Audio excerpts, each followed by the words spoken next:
Hello friends, स्वागत है आप सभी का सीबीबी कर आर्ट्स क्लासेस में। दोस्तों, आज के इस वीडियो में बात करेंगे नागरिक शास्त्र के एक बहुत ही महत्वपूर्ण प्रश्न जो बार बार रिपीट होता है।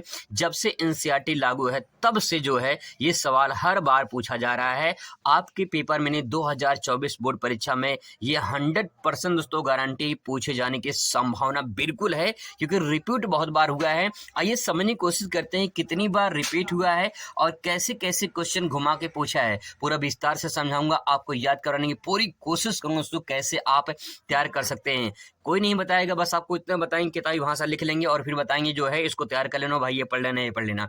लेकिन मैं याद करने का तरीका बताऊंगा, याद कैसे होगा और कैसे आप अच्छे कंटेंट तैयार कर सकते हैं। कोई किताबी भाषा नहीं, कोई रट्टा मार नहीं, सिर्फ अंडरस्टैंडिंग पे फोकस करेंगे और गारंटी दोस्तों आप विश्वास करिए मैं आपको याद भी करवा दूंगा।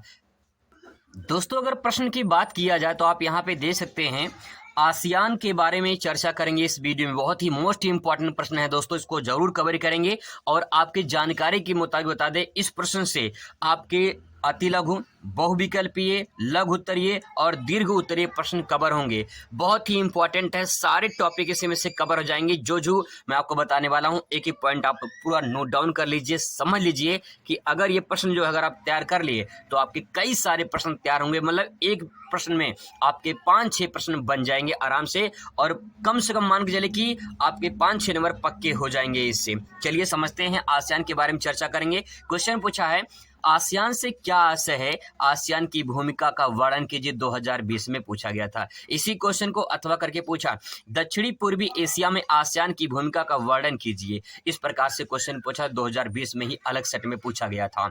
मैं आपको बता दूं कि यूपी में कुल 7 सेट बनते हैं, अलग अलग सेट अलग अलग जिले में जाते हैं। मतलब ये है कि जिला चुना जाता है और उन जिलों में सेट भेजा जाता है। तो 7 सेट तैयार होते हैं और उन 7 सेटों को जो है अलग अलग जिलों में भेजा जाता है। तो आपके जिले में कौन सा सेट आएगा आपको बिल्कुल नहीं पता है, तो यहाँ पे समझने की कोशिश करेंगे। आपके क्वेश्चन में जो है ये आपके बोर्ड पेपर में ये आ सकता है। इसके बाद दोस्तों इसी क्वेश्चन को अथवा करके पूछा है कि आसियान का उद्देश्य और उसकी भूमिका का उल्लेख कीजिए। इस प्रकार से भी क्वेश्चन पूछ सकता है और ऐसे पूछ सकता है आसियान दक्षिणी पूर्वी एशियाई राष्ट्रों का संगठन का उद्देश्य, उसकी भूमिका का मूल्यांकन कीजिए। ये क्वेश्चन बार बार रिपीट हुआ। इस प्रकार से अथवा करके क्वेश्चन किसी प्रकार से घुमा के पूछ लेगा। बस आपको समझना इतना है, आसियान के बारे में पूरा डिटेल से पढ़ लेना है, सारा क्वेश्चन कवर हो जाएगा। आइए शुरुआत करते हैं आज का बहुत ही बेहतरीन शानदार वीडियो। दोस्तों, जो मैंने आंसर लिखा है बहुत ही शानदार लिखा है, अच्छे तरीके से आपको समझ में आ जाएगा। ऐसा कोई यहाँ पे सेंटेंस नहीं होगा जो आपको समझ में ना आए। अगर ऐसा कोई सेंटेंस मिलता भी है तो मैं उसको तोड़ मरोड़ के आपको समझा दूंगा, गारंटी, ये विश्वास करिए। दोस्तों यहाँ पे देखिए लिखा है, पहले आसियान का पूरा नाम समझिए, आसियान है क्या। एक लाइन में अगर बात करें तो आसियान में यहाँ पे इस प्रकार से लिखा है, हिंदी में ऐसे, इंग्लिश में ऐसे। ए से एसोसिएशन ऑफ, यस से साउथ, ई से ईस्ट, साउथ ईस्ट, फिर ए से एशियन और एन से nation. Association of south east Asian Asian Nations, ये तो हो गया इंग्लिश में। इसको कहते हैं हिंदी में दक्षिण पूर्वी एशियाई राष्ट्रों का संगठन। तो दोस्तों ये क्या है, दक्षिणी पूर्वी एशियाई राष्ट्रों का संगठन है। एक देश है, एक देश नहीं, इसमें 10 देश हैं। इन 10 देश, जो 10 देश हैं वो दक्षिण पूर्वी एशिया में आते हैं। जो एशिया महाद्वीप है उस एशिया महाद्वीप का दक्षिण पूर्वी हिस्सा है। थोड़ा सा मैं आपको मानचित्र से आपको थोड़ा सा समझाने की कोशिश करूं, आपको अच्छे समझ में आएगा। मैपिंग भी दिखाएंगे, मैपिंग से समझाएंगे भी, अच्छे तरीके से आपको समझ में आ जाएगा। दोस्तों आप यहाँ पे देख सकते हैं, मैंने जो है एशिया जो है आप यहाँ पे देख पा रहे हैं, ये एशिया महाद्वीप का। तो एशिया महाद्वीप में मैंने डिवाइड कर लिया है पूरी तरह से। देखिए यहाँ पे ये ईस्ट हो गया, ठीक है, और मैं अगर आपको यहाँ पे दिखाऊं, ये देखिए इधर जो है साउथ वेस्ट हो जाएगा, ठीक है, और यहाँ पे ये मिडिल पार्ट हो जाएगा, मिडिल पार्ट हो जाएगा, और यहाँ पे देखिए भारत का ये साउथ वाला हिस्सा हो जाएगा, ठीक है। भारत किस में आता है, दक्षिणी एशिया में आता है। लेकिन जो है अगर बात करें दक्षिणी पूर्वी एशिया की तो आप यहाँ पे दे सकते हैं साउथ ईस्ट वाला ये लोकेशन। दक्षिणी पूर्वी एशिया में म्यांमार, थाईलैंड, लाओस, वियतनाम और जो है इसके बाद इंडोनेशिया, मलेशिया और ब्रुनेई, फिलीपींस, ये कुल देश जो है यहाँ पे ये सब देश आते हैं साउथ ईस्ट एशिया में। यही जो देश है यही आसियान कहलाता है। यहाँ पे आप दे सकते हैं, पूरा मैपिंग में आप दे सकते हैं। अभी मैं कॉपी में भी बना के दिखा दूंगा, पूरा तरीके समझा दूंगा, आपको दिक्कत नहीं होगी। तो आप एटलस में यहाँ पे दे सकते हैं, ये पूरा का पूरा जो ग्रुप का समूह है देशों का, यही आसियान कहलाता है। यही एशियान जो एशियान देश है उसी का पूरा यही समूह है। तो दोस्तों आपने मानचित्र समझ लिया कि दक्षिणी पूर्वी एशिया क्या है। दक्षिणी पूर्वी एशिया के मैंने बता दिया। उन देशों में जो है उनका एक संगठन बनाया गया है। संगठन क्यों बनाया गया था? कि कोई देश उनका शोषण न कर सके। छोटे छोटे देश थे, अविकसित देश थे। कोई देश जो है उनका बड़ा देश जैसे चीन है, जापान है, और कोई बड़े देश जो है उनका शोषण न कर सके, उन पर कब्जा न कर सके। और इसके बाद जो है जो द्वितीय विश्व युद्ध हुआ था उसके दौरान जो बहुत सारे देश जो है उनको कब्जा करने की कोशिश कर रहे थे। तो ऐसे देशों ने कहा भाई एक गुट बनाते हैं, एक संगठन बनाते हैं, क्योंकि एकता में शक्ति होती है। अगर किसी भी देश पे कोई आंच आता है तो हम सब मिलकर साथ में काम करेंगे, साथ में रहेंगे, सबका हेल्प करेंगे, तो कोई देश हम पे कब्जा नहीं कर पाएगा। इसीलिए दक्षिण पूर्वी एशियाई देशों ने जो है एक संगठन बनाया और इसी संगठन का नाम है आसियान। ठीक है, अब इसकी स्थापना कब हुई थी? तो ये इंपॉर्टेंट है, बहुविकल्पीय में 1 नंबर में सवाल पूछ सकता है कि आसियान की स्थापना कब हुई थी। 8 अगस्त 1967 को याद रखेंगे। 1967 को 6-7 लास्ट में है, क्रम वाइज है, 6-7 ध्यान में रखेंगे, बाकी 19 तो कॉमन रहेगा ही। ठीक है, 6-7 8 अगस्त 6-7 8 अगस्त को 8वां महीना, 8-8-6-7 ये ध्यान रखेंगे। ठीक है, तो इस प्रकार से थोड़ा तरीका लगाएंगे तो आपको याद होगा, रट्टा नहीं मारना पड़ेगा।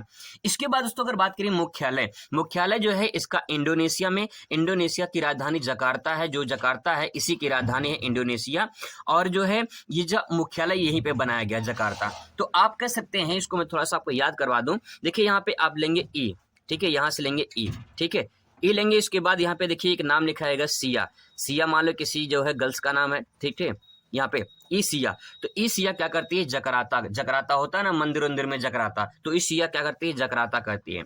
तो आपको याद हो जाएगा जकार्ता। ठीक है, इंडोनेशिया की राजधानी क्या है? जकार्ता। कुल देश इसमें कितने हैं? 10 देश इसमें हैं। इन्हीं 10 देशों का मानचित्र मैं अभी बना के बताऊंगा। अभी मैंने आपको एटलस में दिखाया है, बना के भी दिखाऊंगा, समझा भी दूंगा। ठीक है, तो दोस्तों स्थापना ध्यान रखेंगे, मुख्यालय ध्यान में रखेंगे, और कुल देश कितने हैं ये ध्यान में रखेंगे। बहुविकल्पीय में और जो है अति लघु में सवाल आपसे पूछा जा सकता है। एक यहाँ पे इंपॉर्टेंट पॉइंट नोट कर लीजिए अपने कॉपी में। आसियान का सबसे बड़ा देश कौन सा है? यानी जो आसियान देश है, जो समूह है, इस समूह में अगर बात करें तो इसमें जो है सबसे बड़ा देश इंडोनेशिया है। क्षेत्रफल और जनसंख्या की दृष्टि से, दोनों दृष्टि से देखा जाए तो आसियान का सबसे बड़ा देश जो है वो इंडोनेशिया है। इंडोनेशिया की राजधानी क्या है? जकार्ता है। ठीक है, आगे देखते हैं। आसियान का सबसे छोटा देश कौन सा है? सिंगापुर है। सबसे छोटा देश कौन सा है? सिंगापुर। क्षेत्रफल में देखा जाए तो सिंगापुर आता है। ठीक है, तो दोस्तों ये हो गया इंपॉर्टेंट फैक्ट जो आपके अति लघु बहुविकल्पीय में पूछे जा सकते हैं। अब बात करते हैं इसके और डिटेल के बारे में। दोस्तों सब कुछ बताएंगे, एक एक पॉइंट समझाएंगे, आपको समझ भी आएगा अगर थोड़ा सा फोकस करेंगे तो। यहाँ पे देखिए 10 देश हैं जो हैं आसियान के 10 देश। यहाँ पे पहले मैंने लिख लिया है, फिर इसके बाद यहाँ पे नीचे मैं आपको डायग्राम के माध्यम से भी समझाऊंगा, मैपिंग के माध्यम से भी समझाऊंगा, ताकि आपको अच्छे से समझ में आ जाए, कोई कन्फ्यूजन ना हो, कोई डाउट ना हो। ऐसा अगर वीडियो आपको कहीं मिलेगा तो आप बताना मुझे। ये जो डायग्राम मैंने बनाया, जो मैपिंग बनाया है, जो मैंने कंटेंट तैयार किया है, वो बहुत कुछ अच्छे से किताब से छांट कर मैंने तैयार किया है, तो आपको कोई दिक्कत नहीं होगी, कोई परेशानी नहीं होगी। आसियान देश में आपसे जो है बहुविकल्पीय सवाल पूछ सकता है। 4 ऑप्शन दे देगा, बोल देगा कि निम्नलिखित में से कौन सा देश आसियान का सदस्य नहीं है। ऐसा सवाल पूछ सकता है, और पूछ लेगा कि निम्नलिखित में से कौन सा देश आसियान का सदस्य है। तो यहाँ पे देखिए म्यांमार है, थाईलैंड है, लाओस है, कंबोडिया है, फिलीपींस है, मलेशिया, सिंगापुर जो है मलेशिया यहाँ पर 2 बार हो गया है। दोस्तों यहाँ पे मलेशिया जो 2 बार हो गया था, मैंने संशोधन कर दिया है, कोई दिक्कत आपको नहीं होगा। वियतनाम यहाँ पे छूट गया था। ठीक है, वियतनाम, इंडोनेशिया, ब्रुनेई, ये कुल मिला के 10 देश हैं। अब इसको मानचित्र से समझते हैं, तब आपको थोड़ा सा याद होगा। यहाँ पे दोस्तों अगर बात करें मानचित्र की, तो आप यहाँ पे दे सकते हैं, ये डायग्राम मानचित्र आप यहाँ पे दे सकते हैं। ये भारत है। एक बात ध्यान रखेंगे, भारत आसियान का सदस्य नहीं है, ये नोट कर लेंगे, क्योंकि इसीलिए मैंने आपको यहाँ पे हाईलाइट कर दिया है भारत को, कि भारत जो है भारत के बाद जो सटे देश हैं, ठीक है, जैसे म्यांमार के बाद जो सटे, भारत म्यांमार से सटा हुआ है, इसके बाद जो उसके बाद जो देश हैं वो साउथ ईस्ट में आते हैं। ठीक है, ये सब जो देश हैं ये किस में आते हैं, ये सब आते हैं साउथ ईस्ट में आते हैं। ठीक है, साउथ ईस्ट में सभी देश आते हैं, तो इन्हीं के बारे में चर्चा हमें करनी है। भारत के बाद म्यांमार है, इसके बाद यहाँ पे देखिए आप म्यांमार है, म्यांमार के बाद थाईलैंड है, थाईलैंड के बाद यहाँ पे कंबोडिया है छोटा सा। ठीक है, और यहाँ पे देखिए ऊपर ऊपर आप देख पाएंगे तो आपको यहाँ पे दिखाई देगा ये वाला पॉइंट लाओस का। ठीक है, और इसी के बगल में है वियतनाम। तो म्यांमार, थाईलैंड, कंबोडिया ये हो गया, लाओस और इसके बाद वियतनाम। तो Myanmar 1, Thailand 2, 3 Cambodia, 4 Laos, Vietnam 5। इसके बाद दोस्तों 5 ये हो गया, आगे देखते हैं 5 नाम। इसके बाद यहाँ पे आएंगे तो देखिए छठवां नाम जो मिलेगा आपको मलेशिया। ठीक है, मलेशिया हो गया, और यहाँ पे 7वां छोटा सा देश है, यहाँ पे देख सकते हैं, मैंने इसलिए पहले आपको बता दिया कि क्षेत्रफल में सबसे छोटा कौन सा है, सिंगापुर है। 7वां देश देखिए सिंगापुर। ठीक है, इसके बाद यहाँ पे देखिए इंडोनेशिया, यहाँ पे देखिए इंडोनेशिया देखिए इतना बड़ा है, लंबा चौड़ा है, इसके द्वीप बड़े बड़े हैं। ठीक है, और यहाँ पे देखिए इंडोनेशिया हो गया, ये हो गया नवा ब्रुनेई, और इसके बाद यहाँ फिलीपींस हो गया। तो कुल मिला के दोस्तों यहाँ पे 10 देश हैं, यही है साउथ ईस्ट एशिया। इसको आप जो है स्क्रीनशॉट ले सकते हैं, इसको समझ सकते हैं। अगर ये डायग्राम बन गया तो मैं दोस्तों आपको विश्वास दिलाता हूँ 100% की 10 में 10 नंबर कोई माई का लाल काट नहीं सकता, कोई एग्जामिनर जो है काट नहीं सकता, अगर आप ये डायग्राम समझ गए और बना लिए। समझने का तरीका, बनाने का तरीका दोस्तों यही है कि आप प्रैक्टिस करेंगे तभी आपको समझ में आएगा। अगर आप बन गया ये डायग्राम, मैपिंग बन गया, तो समझ लीजिए आपको नंबर, पूरा का पूरा नंबर एग्जामिनर दे देगा।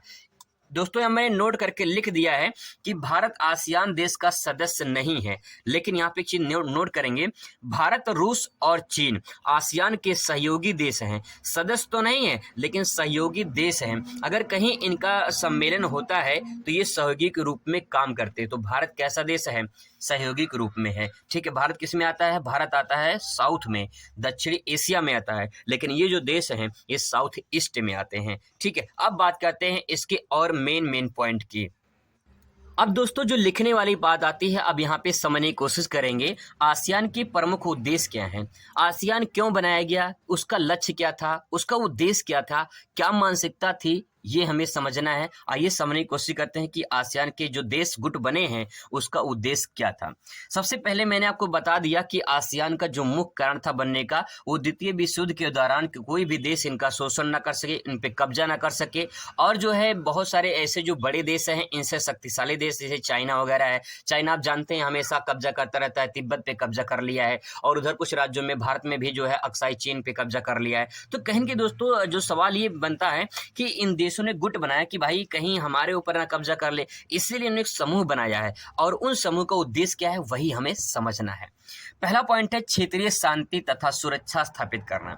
जो क्षेत्रीय शांति और सुरक्षा है उसको स्थापित करना इनका प्रमुख उद्देश्य था।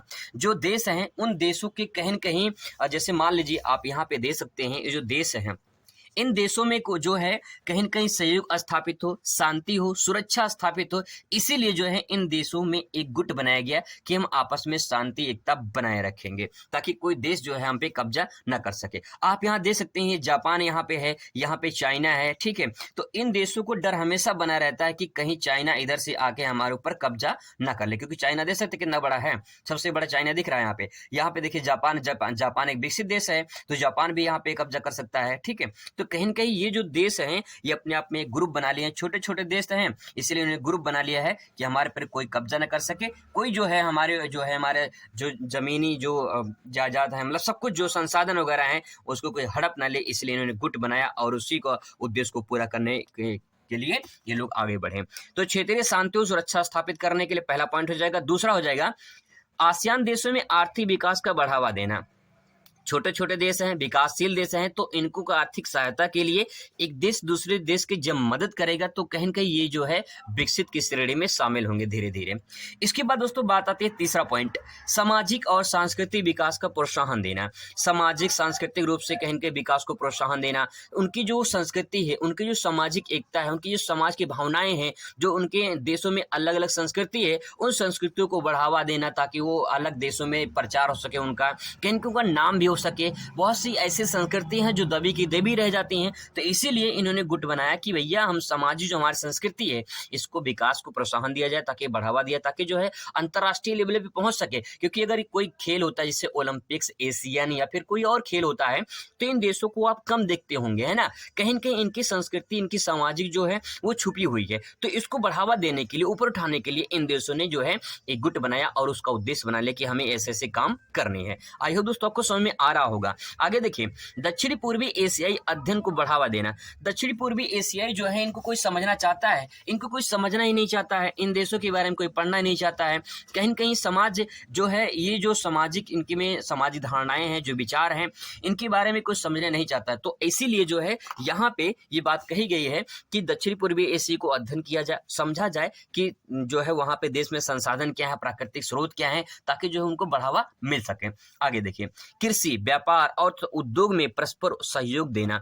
कृषि क्षेत्र में, व्यापार में, उद्योग में कहीं न कहीं जो इन देशों का समूह था, उन देशों का यही उद्देश्य था कि हम कृषि में एक दूसरे की मदद करेंगे, व्यापार एक दूसरे देश में करेंगे, ताकि जो है कहीं न कहीं हमारी आर्थिक स्थिति में सुधार आ सके।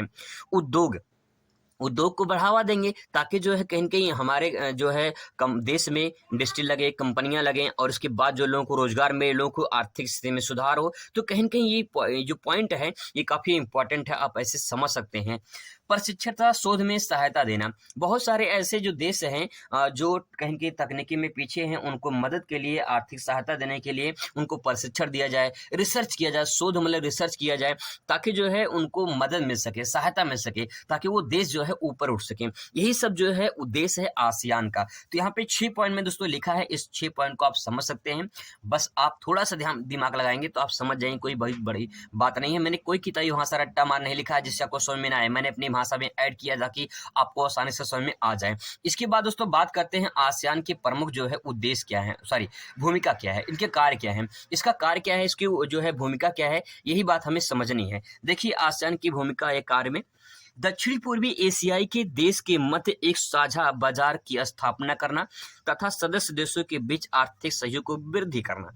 मतलब ये है जैसे चाइना है, अब भारत में क्या है, हर चीज चाइना सामान, हर चीज चाइना सामान, मतलब खाने पीने से लेकर उठने बैठने सारा चीज चाइना ही चाइना है। तो कहने का तात्पर्य ये है कि जो चाइना है अपने सामान बेचता है, ऐसे ही दक्षिणी पूर्वी एशियाई देश जो है वो कह रहे हैं कि हम एक साझा बाजार स्थापित करते हैं, मतलब अपने सामान को दूसरे अपने सहयोगी देश में जो सदस्य के देश हैं उनमें बेच सकें, उनमें जो है व्यापार कर सकें, उनमें बाजार स्थापित कर सकें। इसीलिए सदस्य देशों के बीच में एक आर्थिक सहयोग का वृद्धि होगा। तो अगर जो आसियान के जो देश हैं, अगर ये कहीं न कहीं एक दूसरे की मदद करते हैं, एक दूसरे में व्यापार करते हैं, एक दूसरे में जो है देशों देश में जाके बाजार करते हैं, तो कहीं न कहीं इनको बढ़ावा मिलेगा और एक देश दूसरे देश को कहीं न कहीं मदद कर पाएंगे। तो इससे कहीं न कहीं उनका फायदा होगा और उनका जो है आर्थिक स्थिति में सुधार होगा। आगे देखते हैं दोस्तों, यहाँ पे दक्षिणी पूर्वी एशिया के देश में शांति और सौहार्द की वातावरण पैदा करना। अभी मैंने को बताया था कि कोई भी देश इन पे अटैक ना कर सके, कोई आक्रमण ना कर सके, कोई जो है इन पे कब्जा ना कर सके, इसीलिए जो है इन देशों में जो है एक एकता बनाई गई। और दूसरी बात है, आपस में ये खुद न लड़े, क्योंकि आपस में कभी कभी लड़ जाते हैं ना, तो ये आपस में खुद न लड़े, इसलिए इन्होंने एक एकता बनाया, प्रेम भाव से रहेंगे, शांति बनाकर रहेंगे, सौहार्द मतलब भाईचारे की तरह रहेंगे और जैसा वातावरण पैदा करेंगे भाईचारे की, शांति के रूप में, ताकि किसी भी देश को कोई विपत्ति ना आए, किसी देश को कोई आपत्ति ना हो। आगे देखिए, अगला पॉइंट है यहाँ पे 15 वर्ष के अंदर दक्षिणी पूर्वी एशिया में एक मुक्त व्यापार क्षेत्र का विकास करना। जब द्वितीय विश्व युद्ध हुआ था उस टाइम पे इसके बाद कहा गया कि हम 15 वर्षों तक जो है दक्षिणी पूर्वी जो एशिया है उसमें मुक्त व्यापार करेंगे, कोई टैक्स वगैरह नहीं लगेगा, ताकि जो है कहीं के देश का जो देश है उन सदस्य में वो कहीं के आर्थिक रूप से जो है आगे आ सके और जो है कहीं कहीं विकास कर सके। इसके बाद दोस्तों अगला पॉइंट है यहाँ पे, आसियान की सबसे बड़ी भूमिका सदस्य देशों को आर्थिक, सामाजिक, राजनीतिक और सुरक्षा प्रदान करना और बड़े देशों से बचाना था। यहाँ पे दोस्तों मैं बता चुका हूँ आपको कि जो है जो आसियान देश है इनकी बड़ी भूमिका, बड़ा कार्य क्या है, कहीं न कहीं आर्थिक रूप से, सामाजिक रूप से, राजनीतिक रूप से सुरक्षा प्रदान किया जाए और जो बड़े देश हैं उनसे बचाया जाए ताकि वो शोषण उनका ना कर सकें। 5वां पॉइंट है यहाँ पे, चीन, जापान जैसे बड़े देशों में बड़े जो देश हैं वो बड़े देश जो है बड़े देश उसको हड़प ना सकें, हड़प से बचाने के लिए सुरक्षा की रणनीति बनाकर जो है कार्य करना, ये जो है इनका उद्देश्य था। तो दोस्तों ये आप यहाँ पे देख सकते हैं दक्षिणी पूर्वी जो एशियाई था, दक्षिणी पूर्वी जो एशियाई देश हैं, इन देशों को उद्देश्य यही था कि आपस में जो है ये एक दूसरे की मदद कर सके, आर्थिक, राजनीतिक, सामाजिक रूप से आगे बढ़ सके, यही इनका उद्देश्य था, इसीलिए आसियान बनाया गया था। तो आप जो है इसको एक बार ज़रूर देख लें, तैयार कर लें। ऐसे ऐसे दोस्तों मैं आपको जो है इम्पॉर्टेंट क्वेश्चन करा दूंगा, बिल्कुल घबराना नहीं, परेशान नहीं होना, सब कुछ आपको बताएंगे, सब कुछ करवा देंगे। मुलाकात होती है दूसरे वीडियो में। Thanks for watching.